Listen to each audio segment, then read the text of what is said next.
Kalau memang ingin menganggap perbuatan Miftah itu salah, ya edukasi, bukan sebagainya. Edukasi. Oke, bukan membuli dan sebagainya. Lalu, selama ini Anda tidak merasa membuli. Kritikan Anda. Assalamualaikum warahmatullahi wabarakatuh. Halo teman-teman, ketemu lagi dengan dua Bang Deso ya di channel Mr. Coach. Yuk mari kita ngobrol di channel ini. Yuk mari kita siapkan kopinya yang kental, ngolah pikir dengan sersan. Serius tapi santai.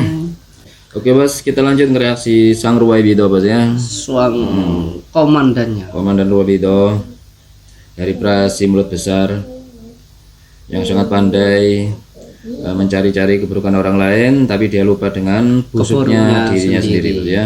Oke. Kali ini dia mengontari Gus Miftah bos. Oke.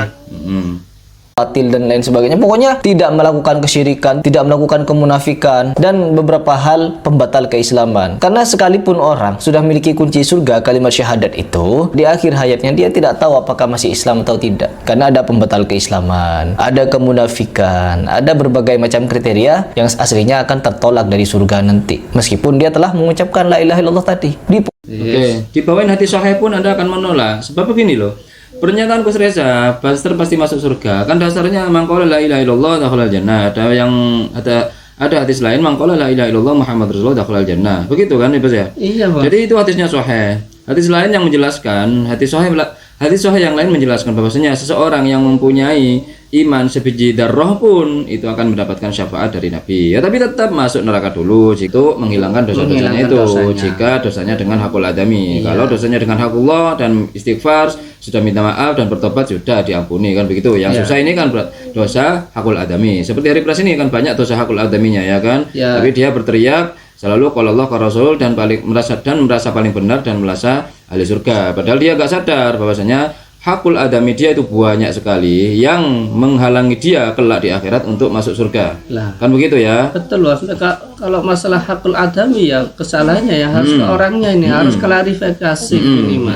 Berapa fitnah yang diungkap oleh Hari Pras di channel dia tanpa klarifikasi, tanpa permintaan maaf.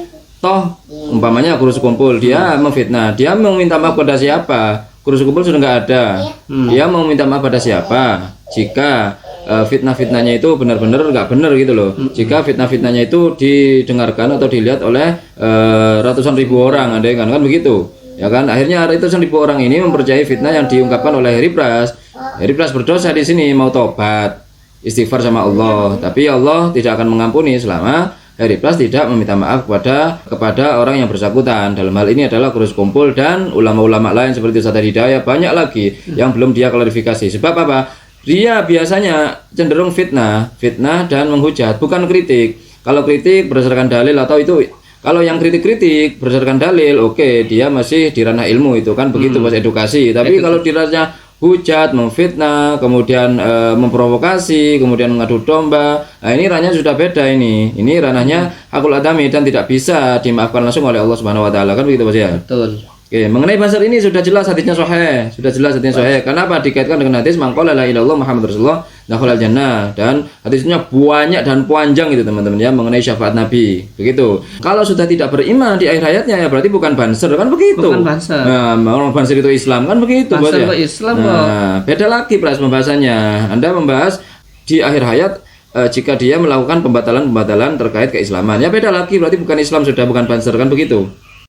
Postingan di Instagram, di TikTok, kalau yang dimaki saya monggo nggak apa-apa.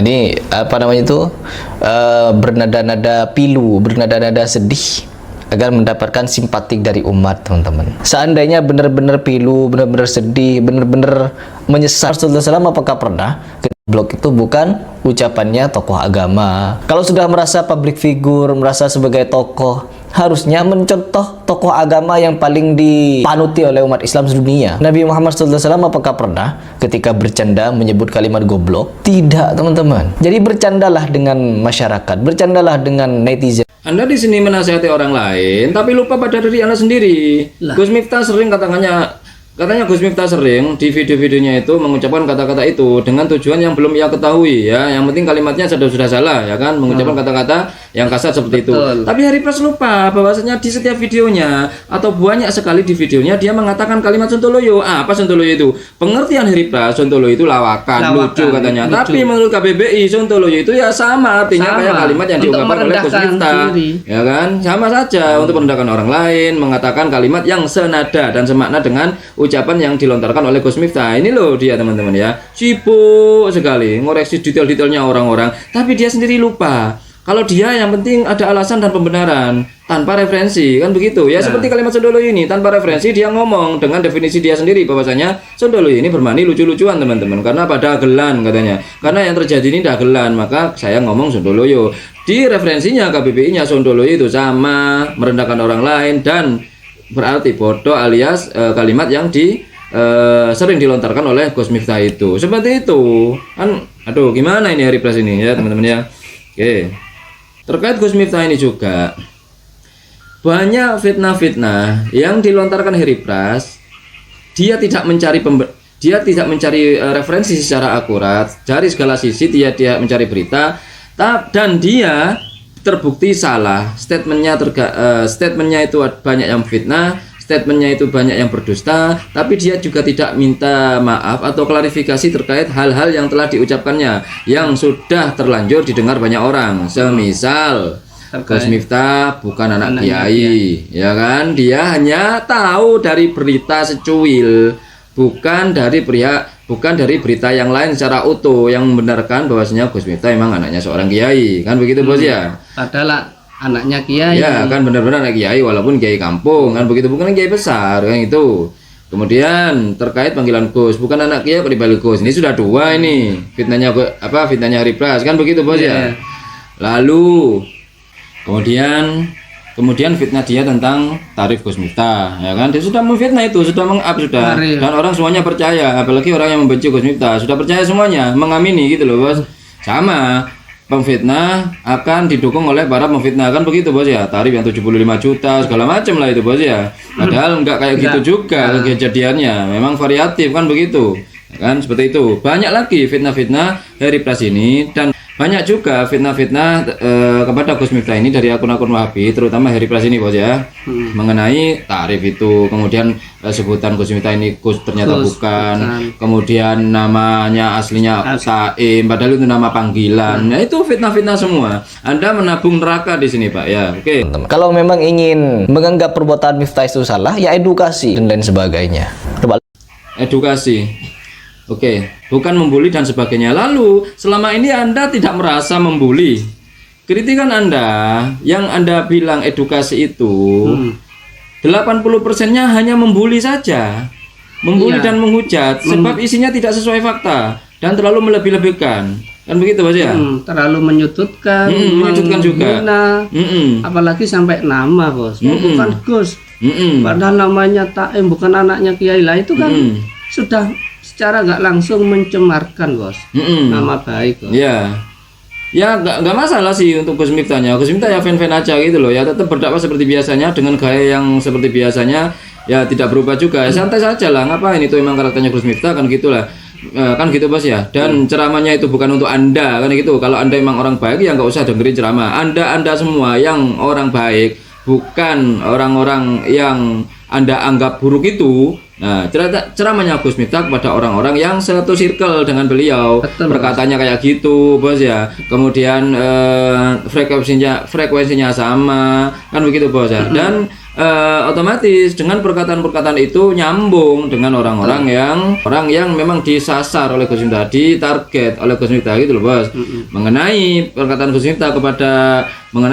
Gus Miftah yang seperti itu, tapi di tempat-tempat pengajian yang sebenarnya bukan diperuntukkan untuk orang-orang itu, ya itu kami akui salah memang kan begitu Bos ya. Seperti orang-orang awam terus ngomong kayak gitu, nantinya ditiru kan sama orang-orang. Nah ini juga sudah dikritik oleh Gus Tuba, sudah dikritik oleh Gus Tuba ini kan begitu ya. Santai-santai saja, dunia kritik mengkritik itu ya santai. Di NU itu sudah biasa berbeda Bos, satu ulama dengan ulama yang lain itu berbeda, itu sudah hal biasa, baik dalam keputusan bahkan politik pun berbeda ya. Santai saja, kita tidak perlu menanggapinya dengan terlalu serius, fanatik buta, bahkan ikut-ikutan mencela ulama kitanya. Jangan, kita bukan Ruwebito teman-teman ya. Kita bukan kelompok mereka.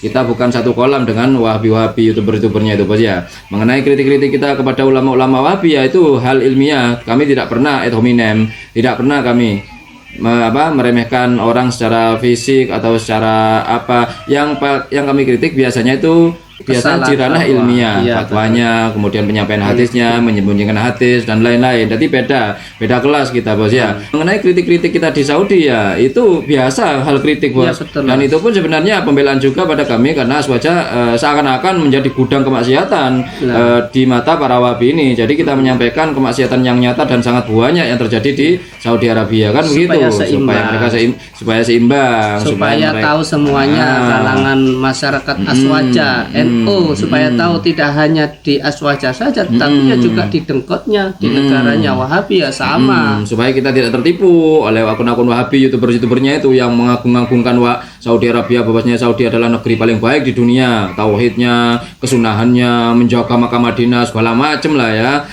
perkataan-perkataan yang hiperbolis yang enggak sesuai dengan fakta ya kan. Oke bos, itu saja bos untuk hari ini bos. Oke, itu saja obrolan hari ini. Mudah-mudahan bermanfaat, mudah-mudahan mencerahkan, dan mudah-mudahan kita bisa bersikap bijak lagi. Yang baik-baik semuanya datang dari Allah, yang jelek-jelek datang dari kami. Mohon maaf. Wa akhiral kalam. Assalamualaikum warahmatullahi wabarakatuh. Waalaikumsalam warahmatullahi wabarakatuh.